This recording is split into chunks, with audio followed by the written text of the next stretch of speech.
Mis hermanos, muy buenos días. Ahora ya nos vamos al Nuevo Testamento.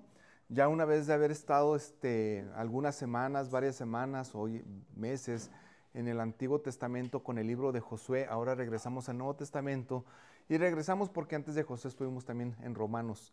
Entonces ahora nos vamos hasta Primera de Pedro, hasta la primera carta del apóstol Pedro y vamos a aprender por qué está esta carta allí, porque es parte de lo que es el canon bíblico, parte de la Biblia, por qué se escribió y qué es lo que Dios nos está hablando a través de esta carta principalmente, que es la primera carta de Pedro. Vayan ahí en la búsqueda en sus Biblias, ahí en 1 de Pedro 1, del 1 al 12. Pero antes también, mientras que lo buscan, yo quiero darles una historia más. Quiero hablarles acerca otra vez de la Segunda Guerra Mundial. Una historia que pasó en la ciudad de Haarlem, Países Bajos. Allí vivía una familia cristiana que se apellidaba Ten Boom. Y una de ellas, una mujer, un miembro de esta familia que se llamaba Corrie, junto con su padre Casper y su hermana Betsy, eran relojeros humildes, pero con una fe firme en el Señor Jesucristo. Cuando los nazis comenzaron a perseguir a los judíos, los Ten Boom no pudieron quedarse de brazos cruzados. Convirtieron su pequeña casa en un refugio clandestino, escondiendo a los perseguidos detrás de una pared falsa. Lo que más tarde esto sería conocido como el escondite secreto.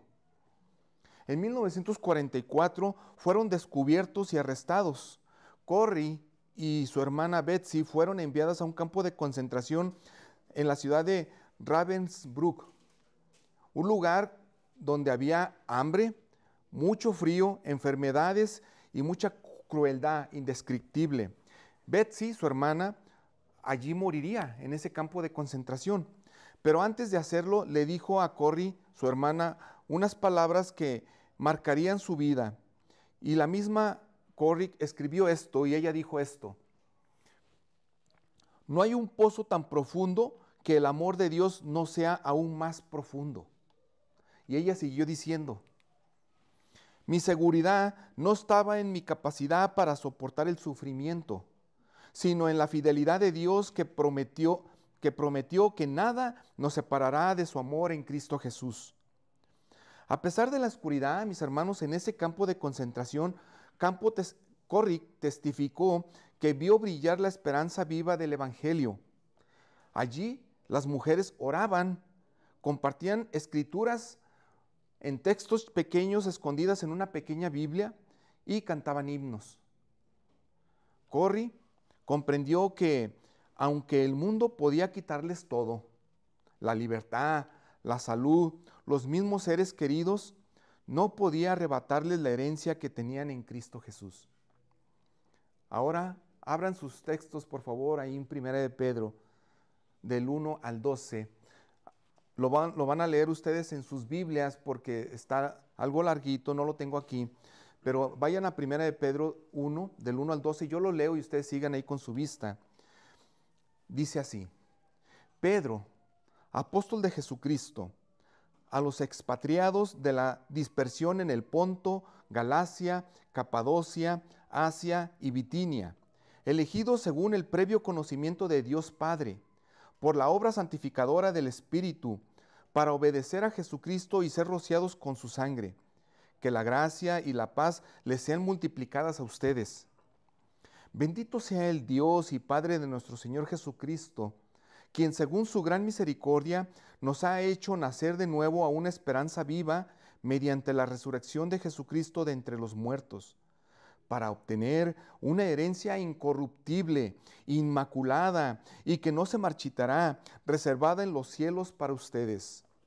Mediante la fe, ustedes son protegidos por el poder de Dios, para la salvación que está preparada para ser revelada en el último tiempo, en lo cual ustedes se regocijan grandemente, aunque ahora, por un poco de tiempo, si es necesario, sean afligidos con diversas pruebas, para que la prueba de la fe de ustedes, más preciosa que el oro que perece, aunque probado por fuego, sea hallada que resulta en alabanza, gloria y honor en la revelación de Jesucristo.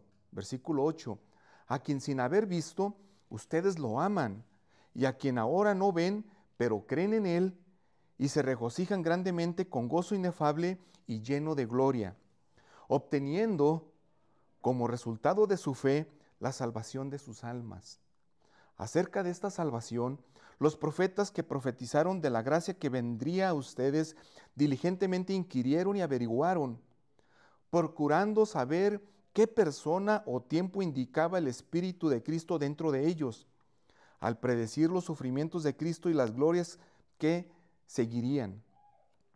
A ellos, el versículo 12, les fue revelado que no se servían a sí mismos, sino a ustedes, en estas cosas que ahora les han sido anunciadas mediante los que les predicaron el Evangelio por el Espíritu Santo enviado del cielo, cosas a las cuales los ángeles anhelan mirar. Padre, gracias Dios por este tiempo que tú nos das. Gracias ahora, Señor, porque tú nos permites poder reunirnos una vez más y poder abrirnos nuestras Biblias, poder escuchar tu palabra, leerlos, queremos escudriñarlos, Señor, queremos aprender, queremos oír tu voz, que tu Espíritu Santo, Señor, nos guíe, nos hable a nuestros corazones, abra nuestras mentes para poder escuchar tu voz y que nuestros corazones y nuestras almas puedan ser confortadas mediante ti, mi Dios, tu Hijo Jesucristo, que ya lo hizo en la cruz del Calvario, pero aún así, Señor, que tú des refrigerio a nuestros huesos. Gracias, Señor. Y que esa esperanza que el apóstol Pedro les dijo que los mantenía de pie y que tenían que abrazar, sea esa esperanza que también nosotros abracemos y creamos. Gracias. En el nombre de Jesús. Amén. Amén. Ahora sí nos vamos a desglosar. Vamos a desglosar este pasaje que nos va a ayudar mucho a nosotros el por qué nosotros estamos pasando y sufriendo diferentes pruebas. ¿Por qué también somos afligidos? ¿Por qué nosotros no podemos ser salvos, no nomás espiritualmente teniendo una vida eterna, sino salvos del mismo sufrimiento? ¿Por qué tenemos que pasar? Primero vemos aquí que el apóstol Pedro está diciendo, y por eso creemos que la carta de Pedro, la primera y la segunda, la escribió el apóstol Pedro porque él lo inicia. Pedro, apóstol de Jesucristo. Se escribió esta carta alrededor de los años 60 al 68 después de Cristo. El Señor Jesucristo ya no estaba cuando él envía esta carta. El propósito de enviar esta carta era para consolar a creyentes exiliados a que estuvieran firmes en la fe, creyentes que habían sido desterrados de su tierra, que habían sido exiliados, ya estaban en otro lugar y estaban pasando muchas pruebas. Y les manda esta carta para que estuvieran firmes en la fe en medio de muchas persecuciones también.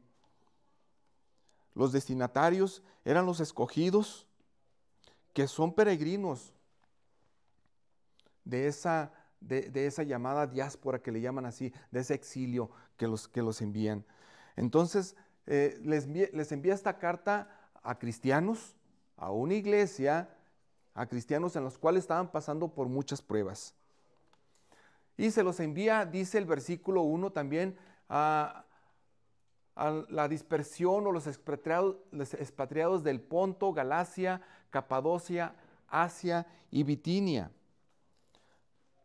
Según el previo conocimiento de Dios, ellos son elegidos de Dios el Padre por la obra santificadora del Espíritu para obedecer a Jesucristo y ser rociados con su sangre, que la gracia y paz les sean multiplicadas a ustedes. Desde aquí nosotros estamos viendo desde el principio cómo les habla a estos creyentes. Ya son creyentes. De alguna manera ellos tenían que predicar el Evangelio y lo hacían también, pero igual los mismos creyentes estaban pasando por cosas muy difíciles. ¿Quiénes eran estos? Que dice aquí en Pedro, Ponto, Galacia, Capadocia, Asia y Bitinia. Para eso nosotros tenemos que ir a Hechos. También les voy a pedir que pongan ahí un separador ahí en Pedro, no pierdan primera de Pedro, y vayan al libro de los Hechos, capítulo 2. Y tengan ahí separado Pedro, para que no lo pierdan, porque vamos a regresar a Pedro. Pero vayan a Hechos capítulo 2 y les quiero leer los versículos del 1 al 12. ¿Por qué Pedro les manda esto a ellos? ¿Quiénes eran estas personas? Hechos 2, del 1 al 12. Y dice así, versículo 1 de Hechos 2. Cuando llegó el día de Pentecostés, estaban todos juntos en un mismo lugar. Y de repente vino del cielo un ruido como el de una ráfaga de viento impetuoso que llenó toda la casa donde estaban sentados. Se les aparecieron lenguas como de fuego que repartiéndose se posaron sobre cada uno de ellos. Todos fueron llenos del Espíritu Santo y comenzaron a hablar en otras lenguas, según el Espíritu les daba habilidad para expresarse. ¿Quiénes había ahí? ¿Quiénes estaban? Había judíos que moraban en Jerusalén, hombres piadosos, procedentes de todas las naciones bajo el cielo.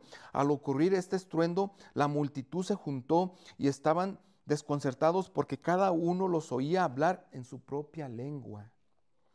Estaban asombrados y se maravillaban diciendo, miren, ¿no son galileos todos estos que están hablando? ¿Cómo es que cada uno de nosotros los oímos hablar en nuestra lengua en la que hemos nacido? Partos, medos, elamitas, habitantes de Mesopotamia, Judea y Capadocia y del Pontio y de Asia. ¿Y de dónde más? De Frigia, de Panfilia, de Egipto y de las regiones de Libia alrededor de Cirene, viajeros de Roma, tanto judíos como prosélitos. Cretenses y árabes, los oímos hablar en nuestros propios idiomas de las maravillas de Dios. Todos estos asombrados y perplejos, diciéndose unos a otros, ¿qué quiere decir esto? Y escucharon las buenas nuevas del Señor Jesucristo, ellos, allí en Hechos. Pero entonces ellos fueron perseguidos, fueron desterrados también. Y entonces, como ellos escucharon hablar en diferentes lenguas el Evangelio, ellos mismos ya se habían ido a sus lugares de origen, también muchos de ellos empezaron también a seguir esparciendo o predicando lo que es el Evangelio de Dios, y muchos también de los que estaban ahí cuando hubo una persecución se fueron también a donde ellos ya habían escuchado el Evangelio, se unieron, formaron iglesias también.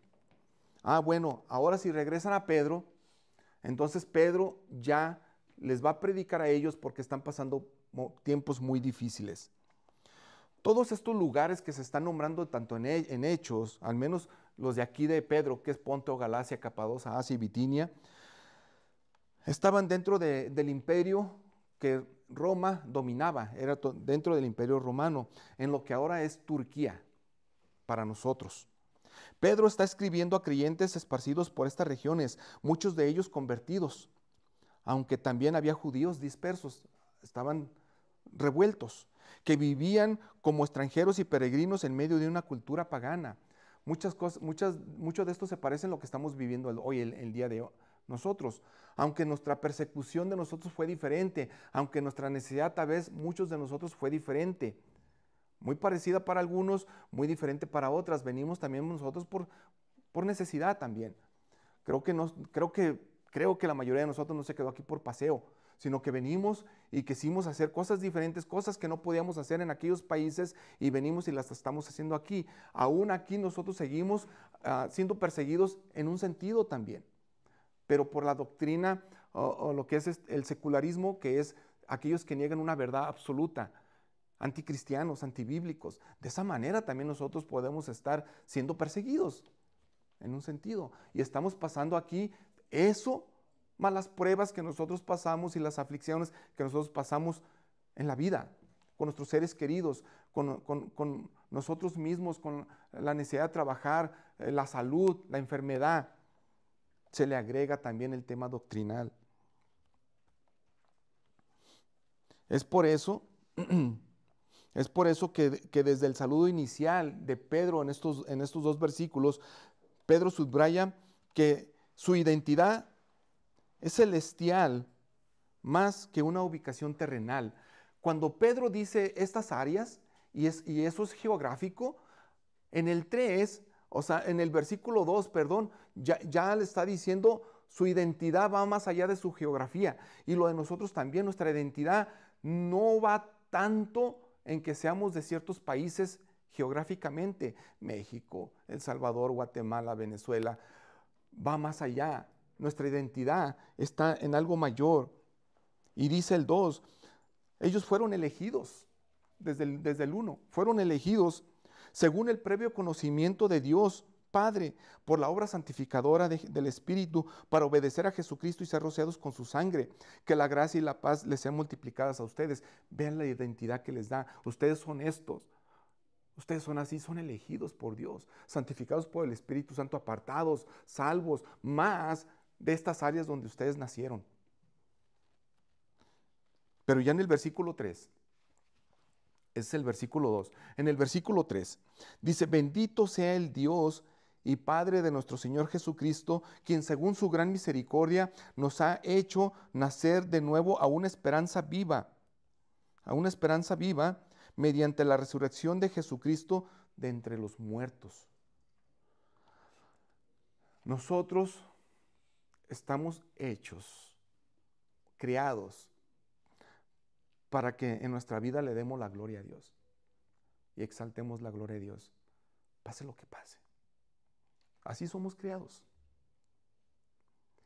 Y todo lo que nos va a pasar a nosotros, todo eso va a tener un porqué, va a tener un propósito, y el propósito va a ser que la fe de usted y la mía pueda ser más fortalecida, más fuerte todavía, que abracemos y nos apeguemos más a esa esperanza que hemos creído, porque es lo que le va a sostener a usted de pie y a mí también.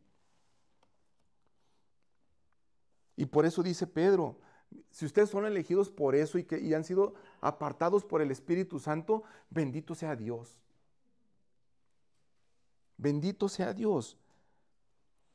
Y Padre nuestro Señor Jesucristo, quien según su gran misericordia, porque tuvo misericordia por ustedes y por mí también, que nos ha hecho nacer de nuevo. Y nos ha dado una esperanza viva mediante la resurrección de Jesucristo de entre los muertos, y nombra la resurrección del Señor Jesucristo, porque ahí, en la resurrección del Señor Jesucristo, ahí es donde se culmina todo, y ahí nosotros podemos tener vida, porque Él tiene vida. Y Jesucristo dijo, el que cree en mí, aunque esté muerto, vivirá. Él nos da vida. Dios, por su gran misericordia, nos ha hecho nacer de nuevo una esperanza viva. Estas verdades, cuando habla aquí estos pasajes de elección, nuevo nacimiento, esperanza viviente fundada en la resurrección, fijan el propósito de la carta. Y el propósito de la carta es consolar y formar a creyentes que son exiliados, que son desterrados, que se van de sus tierras y además sufren. Y el propósito de la carta es consolar. ¿Y para qué tenemos todo esto nosotros? Y esto es lo que yo les voy a desglosar, que el apóstol Pablo ya se los dijo en estos versículos y en esta carta a esos creyentes, y el día de hoy Dios nos lo dice a nosotros. Pues número 1, para obtener una herencia segura. Por eso manda también esta carta, para que nosotros entendamos que es para que nosotros, por esa fe, tenemos una herencia segura. Número 2, ¿por medio de qué? De que las pruebas se purifican por la fe. Las pruebas purifican nuestra fe. Y número 3, ¿cómo se logra todo esto? Por la revelación del misterio de la salvación. No podemos entender qué fue lo que pasó ahí, o en qué mente estaba del Padre, o de nuestro Padre, o de Dios, podernos salvar por medio de Cristo Jesús. ¿Cómo es posible esto? ¿Cómo es posible que verdaderamente Dios pudo haberse hecho verdaderamente hombre? Se hizo hombre y vivió entre nosotros, no pecó, cumplió la ley, no vino incluso a abrogarla, sino cumplió todo. Y murió en una cruz, fue sepultado y al tercer día resucitó. El Padre lo resucita. ¿Cómo es posible esto? Y número 1, vamos a ver el número 1. Ahora nosotros obtenemos la herencia, una herencia segura y eterna. Y esto lo vemos nosotros en los versículos del 4 al 5, que por medio de esa fe, lo que nosotros hemos depositado, esa confianza en Cristo, pues por eso nosotros obtenemos una herencia segura y eterna. Y los versículos 4 a 5 dice, para obtener una herencia incorruptible, inmaculada, que no se marchita, reservada en los cielos para ustedes. Mediante la fe, ustedes son protegidos por el poder de Dios para salvación que está preparada para ser revelada en el último tiempo. Para eso fuimos escogidos. Para eso nosotros fuimos salvados. Para eso nosotros fuimos perdonados. Para eso nosotros, de alguna manera, Dios volteó a vernos. Tal vez nosotros, usted y yo, tal vez no estábamos buscando. Tal vez nos pasó algo y al pasarnos algo, nosotros miramos para un lado y decimos, necesito de Dios. Pero ¿por qué necesitábamos de Dios? Dios voltea a vernos a través de las mismas dificultades. Nos fortalece esa fe, nos moldea ese carácter que se necesita ser pasado como por fuego. Así como el oro pasa por fuego para purificar o quitar impurezas, así todo lo que no es oro es desechado y es purificado, así nuestra fe va a ser purificada. Al meditar en estas primeras palabras, apunta al gozo de que se nos concede, no por circunstancias externas, sino por la certeza de una herencia incorruptible reservada para nosotros, para los vaivenes o lo que nosotros estamos viviendo aquí en este mundo. El conocimiento de ser elegido por Dios te ofrece una seguridad inquebrantable en medio de cualquier prueba. Cuando tú y yo decimos, Señor, no merecía esto. ¿Cómo es que tú volteaste a verme? ¿Cómo es que tú me elegiste? ¿Por qué hay muchas personas allá afuera que todavía no tienen conocimiento de ti? ¿Por qué hay muchas personas que allá afuera que no solamente no tienen conocimiento de ti, sino que se rebelan? Son anti-Dios, anticristianos, odian esto. ¿Y por qué yo estoy aquí? Ese conocimiento también nos da una seguridad inquebrantable en medio de cualquier prueba. Cuando está hablando aquí el pasaje que nos da una herencia incorruptible, usted y yo creo que hemos escuchado mucho la palabra corrupción. Tal vez casi en donde más lo escuchamos es lo del gobierno de nuestros países corruptos. Tal vez es lo donde escuchamos más esa palabra. Entonces, ¿por qué corruptos? Se corrompen, se desvían. Hacen cosas deshonestas. No son íntegros. Entonces, esta herencia es incorruptible, no se corrompe. Además, el versículo te dice que es inmaculada, sin mancha, sin arruga. Está así esa herencia que te va a dar el Señor Jesucristo. Y esa herencia tú la empiezas a vivir ya. Ya empiezas a tener esa probadita aquí. Empiezas a vivir esa herencia con una probadita aquí todavía que estamos aquí todavía en la tierra, pero ahí ya la vamos a obtener total cuando estemos allá. Y no se va a marchitar. En la versión Reina Valera dicen inmarcizar, una palabra que no conocemos mucho en nuestra cultura, tal vez hispana, a lo mejor algunos sí, pero aquí no se marchita, no se va a marchitar. Esa herencia está reservada para nosotros, para aquel que ha creído. Está reservada. Entonces lo que nos pueda pasar aquí en este transcurso, en este trayecto aquí en la tierra, nuestra fe nos va a poder ser fuerte. Esa esperanza nos va a mantener fuertes y estables y en nuestras convicciones inamovibles que estamos allí. Y que el Señor nos ayude en los momentos difíciles. Regresando a la historia de esta familia que yo les hablé en la Segunda Guerra Mundial, Ten Boom, en medio del horror de los campos, como enfermedades, muerte, pérdida de sus seres queridos, Corrie sostuvo la convicción de que su herencia no se perdería y que esa herencia Dios la tenía en sus manos. Te está dando eso. Por eso es que no nos la ganamos. Gracias a Dios que no nos la ganamos. Gracias a Dios que nosotros no somos los que nos ganamos ese favor de Dios, porque entonces si nos la ganaríamos, la perderíamos en cualquier momento. Pero es Dios el que te da esa herencia. Y eso está en sus manos.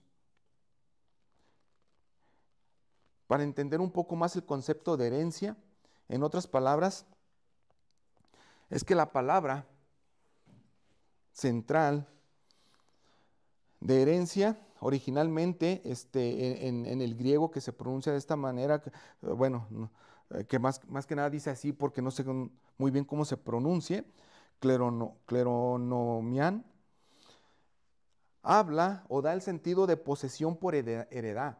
Tú la posees por heredad, no porque trabajaste. Cuando alguien, no sé si alguno de ustedes ya recibió herencia en algo, tú no trabajas por eso. Tú recibes herencia. Alguien lo hizo por ti. Alguien trabajó por ti. Y tú solamente dices gracias. Esto me tocó. ¿Ok? En el Nuevo Testamento la usa para la heredad escatológica. Escatológica te está hablando de los últimos tiempos. Es una palabra de los teólogos que para hablar acerca de los últimos tiempos, la bendición final que espera al pueblo de Dios. También se está hablando de esa herencia que allá se va a culminar. La recibes. Aquí la recibes. Allá se culmina. Cuando habla de reservados, que está reservada o guardada en los cielos, comunica, la herencia ha sido puesta a salvo. Esa herencia está a salvo y continúa guardada. Enfatiza la seguridad objetiva del don por la acción divina. Y esto nos lleva o me recuerda a este pasaje de Efesios, capítulo 1, versículo del 13 al 14, donde dice, en Él, o sea, en Cristo, también ustedes, después de escuchar el mensaje de la verdad, el evangelio de su salvación, y habiendo creído, fueron sellados con el Espíritu Santo de la promesa, que nos es dado como garantía de nuestra herencia, otra vez herencia, con miras a la redención de la posesión adquirida de Dios para la alabanza de su gloria. Esa herencia te la entrega, es dada, está en manos de Dios y te la da, está segura, porque está en manos divinas, pero te la entrega para su gloria, la misma gloria de Dios. Entonces nosotros lo único que podemos hacer, al recibirla y al abrir las manos para recibirla, es decir, gracias, gloria a Dios y glorificar a Dios. ¿Qué más puedes hacer cuando una herencia te es dada? Glorificar a Dios. Es por eso que también nosotros no creemos que la salvación se pierde, porque el tenerlo no fue que la ganaste con méritos propios. Entonces, retenerla no te corresponde tampoco. El que no la descuidemos, ese sí es asunto que nos incumbe. Como hay un pasaje que no descuides esta salvación tan grande. Eso sí, no descuidarla. Ok, yo voy a dar la gloria a Dios. Yo voy a ser un buen mayordomo de lo que Dios me ha dado. Y si me está dando una herencia, voy a cuidar eso. Es como lo que nosotros lo hemos visto en algunos pasajes, y algo que yo me acuerdo de un pasaje en la cual la herencia generalmente, mis hermanos, es dada cuando el que hereda muere, y es dada la herencia, generalmente. Digo generalmente porque hay un pasaje en la Biblia donde uno pide la herencia antes de que el padre muere, y es el hijo pródigo. Recuerden, la parábola del hijo pródigo. Ahora sí, gracias a Dios que esta historia él ve, él recapacita, se arrepiente y va con el padre y dice que ha hecho mal, que lo perdone. Incluso le dice que no merece ni siquiera ser uno de sus trabajadores, menos otra vez recibido como hijo. Él mismo lo dice. Bueno, ahora en la regeneración no es una experiencia aislada, sino un nacimiento con destino ser coherederos de la heredad de la nueva creación. Ahora nosotros somos coherederos de esa heredad, siendo nueva creación, una nueva familia. Imagina un padre que guarda la herencia de su hijo en una bóveda que es impenetrable. Y le muestra al hijo la llave. Aunque el hijo viva en otro país, su nombre está escrito y nadie puede robarlo, sino que es del hijo, es herencia. Así Pedro pinta la herencia segura, inaccesible a los saqueadores, guardada por el Padre. Así, si Dios nos ha dado una herencia, no importa dónde estemos nosotros, no importa. Si estamos aquí, si estamos allá en otro país, si estamos donde estemos, la herencia es tuya. Eso no cambia. Eso no cambia. Así como les platiqué, que le dice, le dice ese padre a su hijo, mira, hay una herencia aquí, esta es la llave. Aunque él se vaya, esa herencia es de él.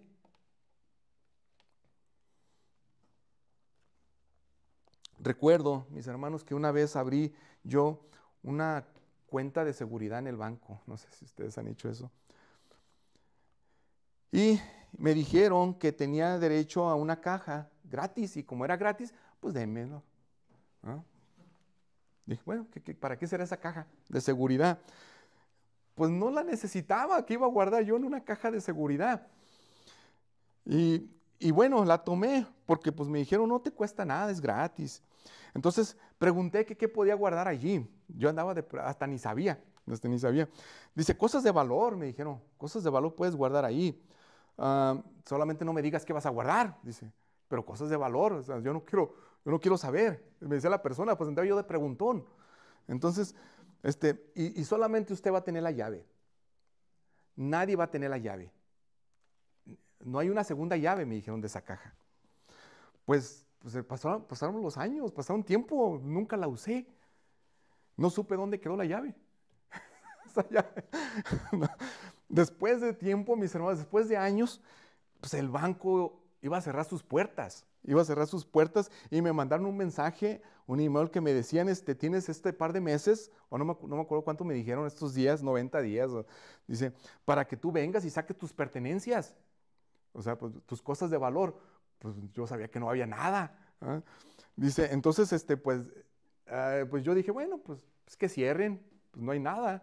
Después me estaban insistiendo de que ve, no has venido, y ven por tus cosas porque ya nos quedan tantos días y el banco va a cerrar. Pues sí fui. Entonces, quise yo poner un pretexto de que yo había perdido la llave, y ¿saben qué me dijeron?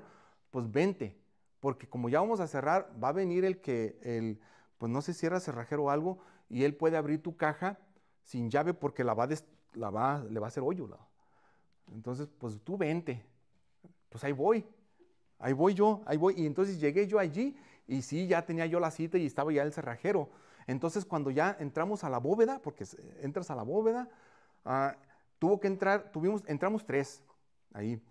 Y empezaron a abrir, y ya me dijeron, ¿cuál es? No, pues este número, ya sabían ellos cuál era mi cajita, y empezaron a abrir, y quitaron pero con fuerza, hicieron un hoyo. Y una vez que ya estaba abierta, se salen ellos, y me dejan, ahora sí saca todo lo que hay allí. No, pues ahí hice tiempecito, pues no había nada, empecé a hacer ruido ahí y todo eso, y dije, pues aquí como que guardo todo, no había nada. Entonces, ya después de un rato, porque me daba pena que la abriéramos ahí, pues no había nada. Y entonces ya después de ratito, pues ya salí, ya, gracias, ya está todo listo. Ok, y entraron. Entonces me hicieron firmar un documento. Que yo había ya sacado todo, que ya no era responsabilidad de ellos lo que se podía haber quedado allí. Bueno, la herencia, mis hermanos, es efectivo generalmente cuando el que hereda muere. Por eso cuando el Señor Jesucristo murió, tuvo que morir para que esa herencia fuera efectiva. Si no muere el Señor Jesucristo, no podríamos nosotros obtener esa herencia. No podríamos. No muere. Murió. Y sí murió. Verdaderamente murió, lo sepultaron, pero resucitó al tercer día, no quedó allí. Entonces resucita. Entonces nosotros podemos obtener esa herencia porque sí murió por nosotros, pagó por nosotros, lo hizo por nosotros, sufrió por nosotros.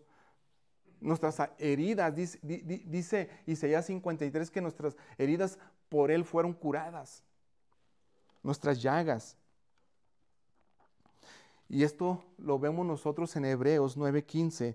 Dice, por eso Cristo es el mediador de un nuevo pacto, a fin de que, habiendo obtenido lugar una muerte para la redención de las transgresiones que se cometieron bajo el primer pacto, la ley, los que han sido llamados reciban la promesa de la herencia eterna. Por eso Cristo en Él se cumple el pacto. Ya es el nuevo pacto. Ya no es por la ley, ya es por la gracia, ya es el nuevo pacto. En Cristo ahora tú puedes recibir la promesa de esa herencia eterna. Ahora yo te pregunto, ¿cómo afecta mi vida diaria saber que mi herencia está reservada en los cielos? ¿Cómo te afectaría a ti o cómo te sentirías tú saber, entender, reconocer que tu herencia está reservada en los cielos? Es para ti. No sé si lo creas. ¿Cuál es mi mayor ansiedad? ¿Perder bienes temporales o despreciar la herencia eterna? ¿Cuál es tu prioridad? Tal vez perder algo aquí. Aquí tenemos pérdidas. Tenemos muchas pérdidas. Hay varias. Se pueden resumir en físicas, en materiales, con seres queridos, enfermedad, salud, la misma vida. Por eso el Señor Jesucristo dijo que el que quiera ganar su vida la perderá, pero el que la pierde en mi nombre la salvará. La certeza de la salvación no es un sueño inseguro, sino una herencia asegurada por el poder de Dios. Esto produce calma ante la pérdida temporal. La pérdida que tenemos aquí es temporal. Es temporal.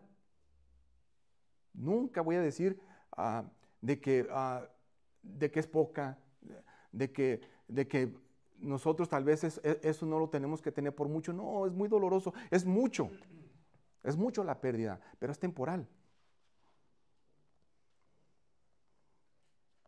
Esa seguridad produce obediencia, y esto lo vemos en Romanos 8, 16 al 17. El Espíritu mismo da testimonio a nuestro espíritu de que nosotros somos hijos de Dios. Y si somos hijos, somos también herederos. Otra vez la herencia. Si eres hijo, eres heredero. Si eres amigo, tal vez no. Si eres conocido, tal vez no. Pero si eres hijo, eres heredero.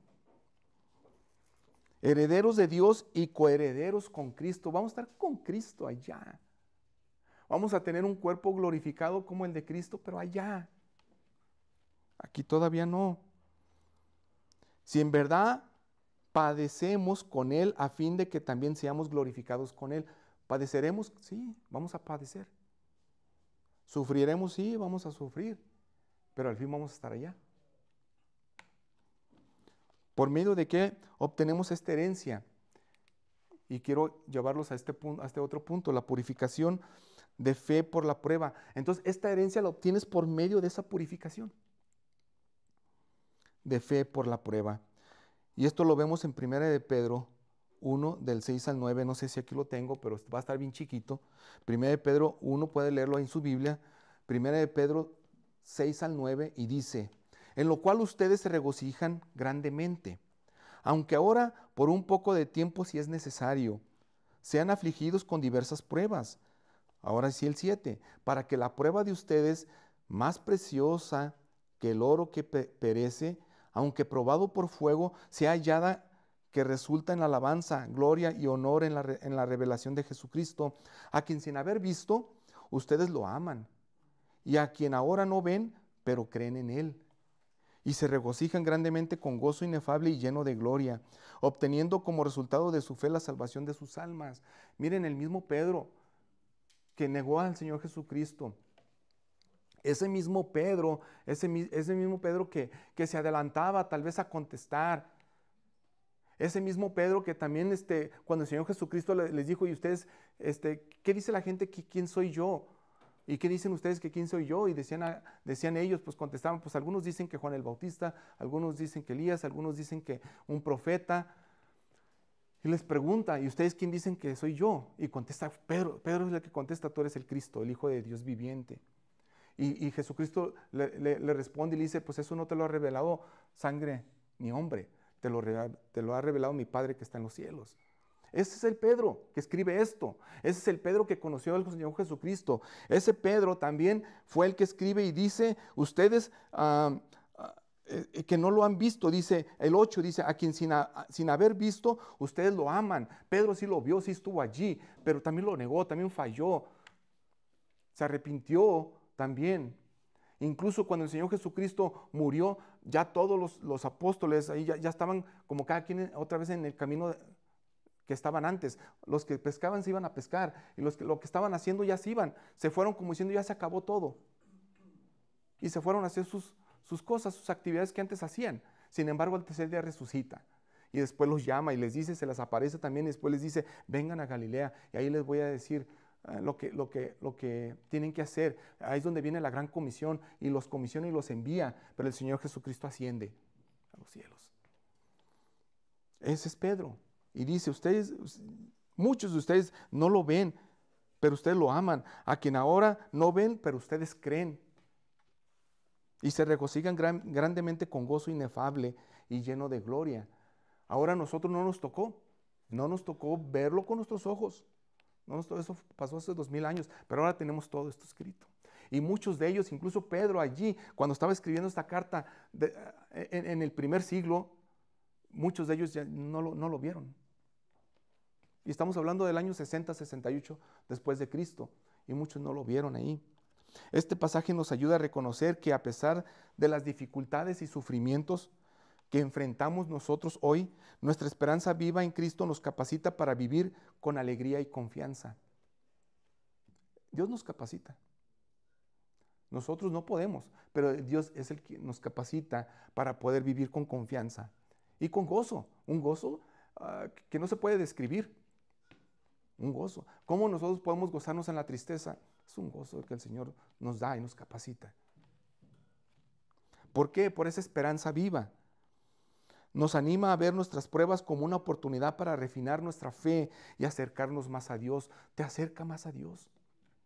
Una prueba para nosotros, para el cristiano, para el creyente, no es para que te alejes, no es para alejarnos de Dios, ni para enojarnos, ni para cuestionar. Es para que te acerque a Dios. Si eres creyente, si eres su hijo, si eres elegido, por eso esta carta es enviada a aquellos que son rescatados, a aquellos que son separados, que son santos, que han nacido de nuevo, que han sido escogidos. Pedro no niega el sufrimiento, esto es lo que también que quede claro. Pedro no lo niega, yo tampoco, no negamos el sufrimiento, no lo niega, lo enmarca. Son temporales, y nos dice, son temporales. Dice, son necesarios y con propósito, dice Pedro. Se goza en medio del sufrimiento por la alegría que está por venir. Entonces tu gozo no va a ser en el sufrimiento para que nadie nos malentienda. No, va a ser en el porvenir, en lo que viene, porque esto es temporal. Y esto lo hace en este versículo que es el examen o la prueba. Cuando dice la prueba, Pedro compara la fe con el oro. El proceso de prueba revela la genuinidad y la depura de la fe. Es depurada. Somos purificados también. El objetivo es teocéntrico, o sea, centrado en Dios. Que la fe probada y auténtica resulte en alabanza. Esa fe probada también resulte también en gloria y honra a Jesús cuando Él se ha revelado, no para la exaltación humana, sino para la manifestación de la gracia de Dios. Esta prueba o estas pruebas que nos vienen no es para exaltarnos y decir, bueno, es que tú no sabes, es que mira, yo he vivido esto, tú no lo has vivido. No es para exaltación, es para que tú le des la gloria a Dios y manifiestes su gracia, que estás ahí de pie por su gracia. Mira lo que dice Romanos 5, del 3 al 5. Y no solo esto, sino que también nos gloriamos en las tribulaciones. ¿Cómo puede decir esto Pablo? Ahora este es Pablo, a la iglesia que está en Roma, porque esta carta se le envía a una iglesia que está en Roma. Dice, sino que nos gloriamos en las tribulaciones, sabiendo que la tribulación produce paciencia. Fíjense. Y la paciencia, carácter probado. Y el carácter probado, esperanza. Y la esperanza no desilusiona, porque el amor de Dios ha sido derramado en nuestros corazones por medio del Espíritu Santo que nos fue dado. ¿Cómo puede ser esto posible? ¿Cómo esto puede ser posible que nosotros en una tribulación, nosotros podamos gloriarnos? Podemos dar la gloria a Dios, porque todo esto es lo que trae la prueba. La prueba dice que la tribulación trae paciencia, la paciencia carácter, el carácter probado trae esperanza, pero esa esperanza que no desilusiona es lo que vas a abrazar, es lo que nadie te tiene que quitar, nadie, la esperanza, porque te está reservada para ti en los cielos, nadie te la quita, nadie te la va a quitar. Entonces eso es lo que te va a mantener. Cuando hablamos otra vez, quiero recordar otra vez la historia de esta familia en la Segunda Guerra Mundial, Ten Boom. Esta historia de esta familia, los sufrimientos, los peligros constantes, la injusticia, la privación de su libertad y la separación de sus seres queridos y la pérdida de algunos seres queridos actuaron como purificación. Su fe se manifestó en perdón, en servicio, en testimonio, incluso bajo el shock o esa crisis que te llega. Fue una fe probada, no cómoda para nada, pero creció esa fe, creció mucho. Las pruebas son esto, miren mis hermanos, las pruebas son medios de santificación, no meros castigos. ¿Okay? Esas son las pruebas. No es un mero castigo, no es que digas tú, Dios me está castigando, o esto para que se me quite, o esto para que se te quite. No, son medios de santificación. Y cuando dice, más precioso, más valioso, la fe se presenta como más valiosa que incluso el oro. Más que el oro. El oro perece. El oro se acaba. El oro es un metal. Pero esta esperanza no perece. Quiero terminar con una historia también, otra historia, pero ahora en el siglo XVII, la historia de John Bunyan. Algunos ya lo han de conocer, él fue el que escribió el libro del Progreso del Peregrino, el libro que después de la Biblia es el más vendido también a través de la historia, desde que se escribió. John Bunyan nació en 1628 y murió en 1688. Fue un predicador inglés. Fue encarcelado varias veces por predicar sin licencia. En ese tiempo, en Inglaterra, requerían una licencia para poder predicar. Pues él predicó sin licencia durante la era de restauración de la Guerra Civil Inglesa.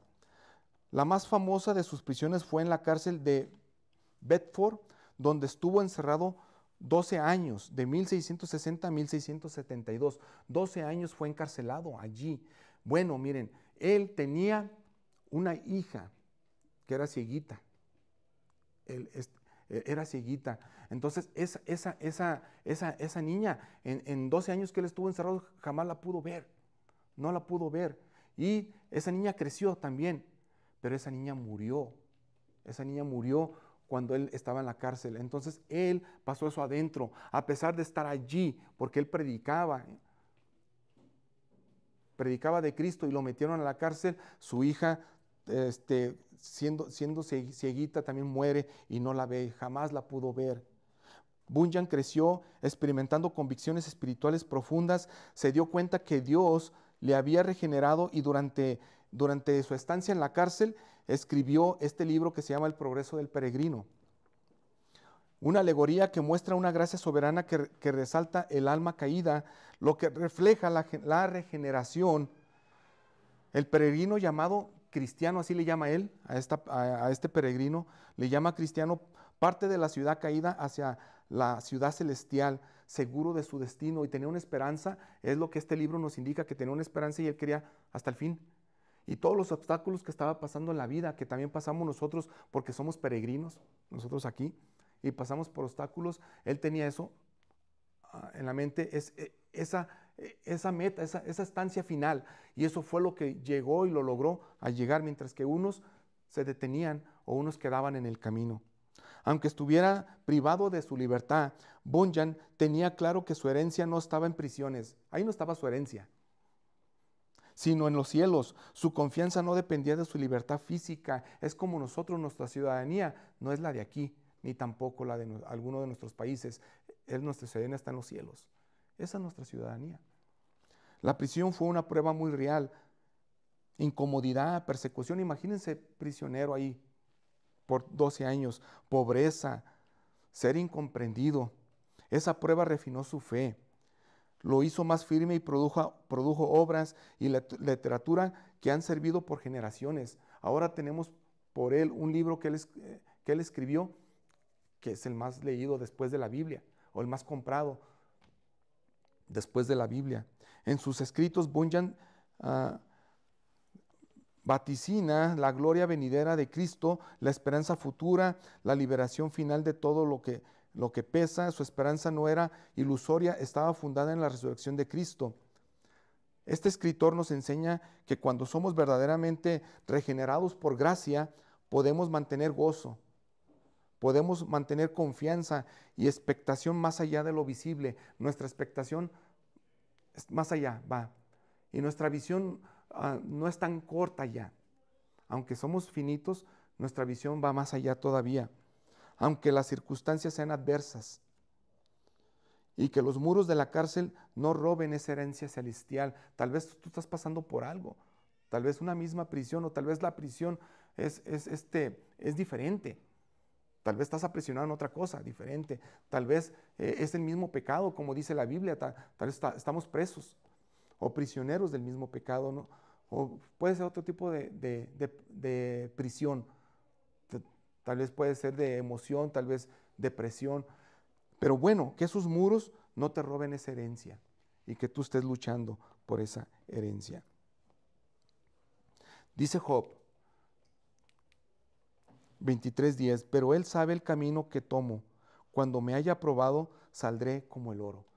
Y no sé si recuerdan todo lo que pasó Job. Todo lo que pasó Job. Sin embargo, él puede decir eso. Después también, unos versículos después, él dice, yo al principio nomás conocía de ti, pero ahora ya te conozco realmente. A oídas, decía él, te conocía. Ahora te conozco realmente. Todo lo que pasó, ya puede decir eso. Ahora, ¿cómo respondes cuando la fe es cuestionada? ¿Respondes tú con queja o respondes tú con confianza en Dios? Ya no más quiero leer los últimos versículos, mis hermanos, que es el misterio del cumplimiento de Cristo, es la salvación. Y quiero leer los versículos del 10 al 12. Y dice en 1 Pedro 1:10, dice, acerca de esta salvación, los profetas que profetizaron de la gracia que vendría a ustedes diligentemente inquirieron y averiguaron, procurando saber qué persona o qué tiempo indicaba el Espíritu de Cristo dentro de ellos, al predecir los sufrimientos de Cristo y las glorias que le seguirían. A ellos les fue revelado que no se servían a sí mismos, sino a ustedes, en estas cosas que ahora les han sido anunciadas mediante los que les predicaron el Evangelio del Espíritu Santo enviado del cielo, cosas a las cuales los ángeles anhelan mirar. Miren, mis hermanos, algo que los ángeles no pueden es estar viviendo lo que nosotros vivimos, estar predicando el Evangelio, estar nosotros siendo beneficiados por el Evangelio, viviendo el Evangelio, viviendo esta esperanza. Ellos no, ellos anhelarían eso. Es por eso que también cuando ustedes escuchan sobre los ángeles caídos y que a ellos no los perdonó Dios, ellos no fueron perdonados cuando pecaron porque pecaron también. Querían ser iguales que Dios, ellos también. Muchos de los ángeles y caídos, entre ellos Satanás también, no fueron perdonados porque ya estaban ahí en gloria. Ya estaban ahí con Él. Y nosotros todavía no estamos allá. Y estamos todavía aquí sufriendo y padeciendo cosas aquí. Que tenemos ánimo, que nos desanimamos, que nos desconsolamos, que perdemos esto y estamos aquí todavía. Pero podemos abrazarnos de esa herencia y de esa esperanza que nos da. Que el Señor lo ayude, que el Señor los ayude a ustedes, los proteja y que puedan ser fortalecidos por medio del Señor en cada prueba que nosotros estemos pasando. Inclina su rostro, por favor. Padre, gracias Dios por el tiempo que tú nos has prestado. Gracias porque, Señor, ahora nosotros podemos decir que esa esperanza al cual yo quiero abrazar y que esa esperanza que yo quiero decir, yo quiero correr hacia allá y recibirla, obtenerla y decir gracias, no, Señor, no fue ganada por mí, sino que tú me la estás entregando, y que no nomás eso, sino que fue reservada para mí desde los cielos y desde antes de la fundación del mundo. Padre, que eso sea para nosotros una esperanza viva, que la estemos recordando todos los días y que esa esperanza nos sostenga en cada momento difícil que nosotros pasemos. Gracias, Dios, gracias. Porque no solo diste a tu Hijo Jesucristo a morir por nosotros en una cruz y resucitó el tercer día, sino que también gracias a que Él resucitó podemos obtener esta herencia, esta esperanza. Gracias, esta vida eterna. Ayuda a mis hermanos. Consólales, mi Dios. Suple sus necesidades según tus riquezas en gloria y ayúdalos a pasar tal vez para muchos momentos muy difíciles, y guárdales, y que ahí ellos puedan gozarse no en el momento, Señor, crítico que están viviendo, sino en la esperanza que viene y que viene después, y que es en el porvenir, en el que algún día nosotros vamos a estar allí. Padre, sosténles y cuídales, protege sus vidas. En el nombre de Jesús oramos todo esto. Amén, amén.